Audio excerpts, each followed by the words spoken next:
అమరావతి రాజధానికి మద్దతిచ్చి అధికారంలోకి వచ్చిన జగన్ వెంటనే మాట మార్చారు. ఆయన ఎత్తుకున్న 3 రాజధానుల నినాదం వైసీపీని నిండా ముంచింది. ఒక రకంగా చెప్పాలంటే రాజధాని అంశం మొన్నటి ఎన్నికల్లో రెఫరెండంగా మారింది. జగన్ గొప్పగా ప్రకటించిన 3 ప్రాంతాల్లో ఆ పార్టీని ఓటర్లు తిరస్కరించారు. అయినా వైసీపీ నేతల తీరు మాత్రం మారడం లేదు. 3 రాజధానులు తమ పార్టీ స్టాండ్ అని ప్రకటిస్తున్నారు. ఎమ్మెల్సీ బొత్స సత్యనారాయణ తాజాగా అదే స్పష్టం చేయడంతో బొత్స కామెంట్స్ పై వైసీపీలోనే దుమారం రేగుతోంది.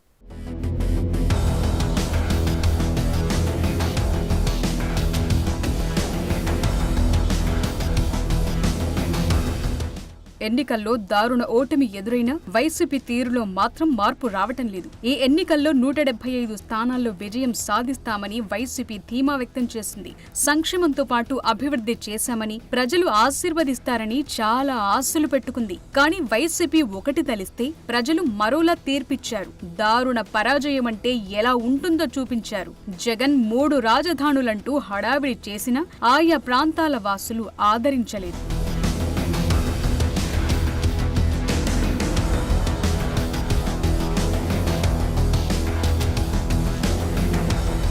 పాలనా రాజధానిగా విశాఖను ప్రకటించిన అక్కడి ప్రజలు ఆహ్వానించలేదు. విశాఖ మహానగరంలో ఒక్కటంటే ఒక్క సీట్ కూడా వైసీపీకి దక్కలేదు. అయినా సరే వైసీపీ తీరు మారటం లేదు.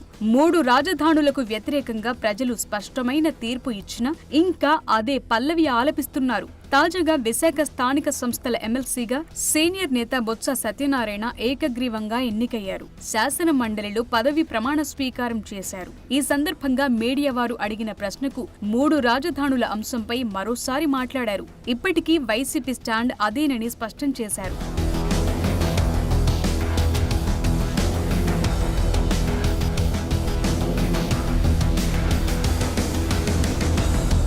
3 రాజధానుల విషయంలో ప్రజా తీర్పు స్పష్టంగా కనిపించినా వైసీపీ తీరు మారకపోవటం విమర్శలకు తావిస్తోంది. బొత్స వ్యాఖ్యలపై వైసీపీలోనే ఆగ్రహావేశాలు వ్యక్తమవుతున్నాయి. చింత చచ్చినా పులుపు చావలేదన్నట్లు ఓటర్లు 3 రాజధానుల ప్రతిపాదనను తిరస్కరించినా ఇంకా అదే జపం చేస్తూ పార్టీని మరింత భ్రష్టు పట్టిస్తున్నారని కృష్ణా, గుంటూరు జిల్లాల వైసీపీ నేతలు ఫైర్ అవుతున్నారు. నిజానికి ఈసారి ఎన్నికల్లో రాజధాని అంశం కూడా ఒక రెఫరెండంగానే భావించారు. ఉత్తరాంధ్ర, రాయలసీమ, కోస్తాల్లో జగన్ 3 రాజధానుల స్లోగన్ ఏమాత్రం పనిచేయలేదు.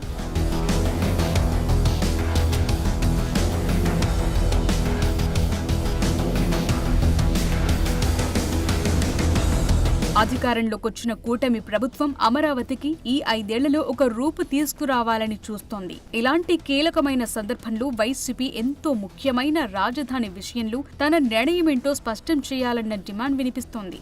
అయితే ఆ 3 రాజధానుల నినాదం వైసీపీ మెడకు గుదిబండగా మారినట్లు కనిపిస్తోంది. ఎందుకంటే ఇన్నాళ్లు ఆ వాయిస్ వినిపించింది. పాలనా రాజధాని అంటూ విశాఖలో ప్యాలెస్ కూడా కట్టించిన జగన్ ఇప్పుడు ఓపెన్ గా అమరావతికి జై కొట్టలేరు. అలాగని 3 రాజధానుల నినాదంతో ముందుకెళితే ఫలితమేంటో ఎలక్షన్స్ స్పష్టం చేశాయి.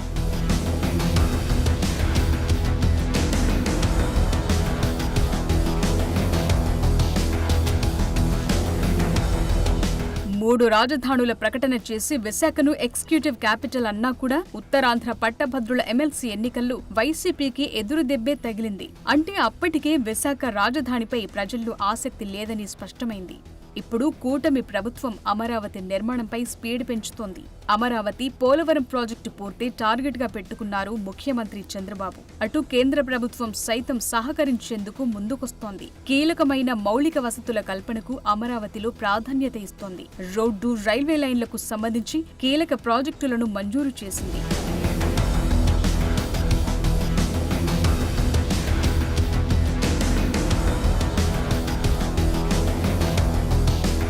అదే సమయంలో కేంద్ర బడ్జెట్లో అమరావతి రాజధాని నిర్మాణానికి 15,000 కోట్ల రూపాయలు కేటాయించింది. ఇలా అమరావతి విషయంలో కీలక అడుగులు పడుతున్నాయి. వచ్చే 5 ఏళ్లలో అమరావతికి పూర్తి స్థాయి రూపం రావటం ఖాయంగా కనిపిస్తోంది. అయినా సరే వైసీపీ ఇంకా 3 రాజధానుల స్టాండ్తోనే ఉందని బొత్స అంటున్నారు. అదేమంటే జగన్ స్టాండే తమ నిర్ణయమని విధేయత చాటుకుంటున్నారు.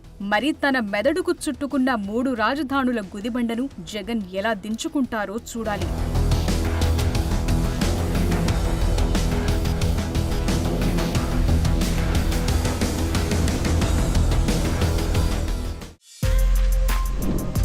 For more videos like this, subscribe Big TV channel.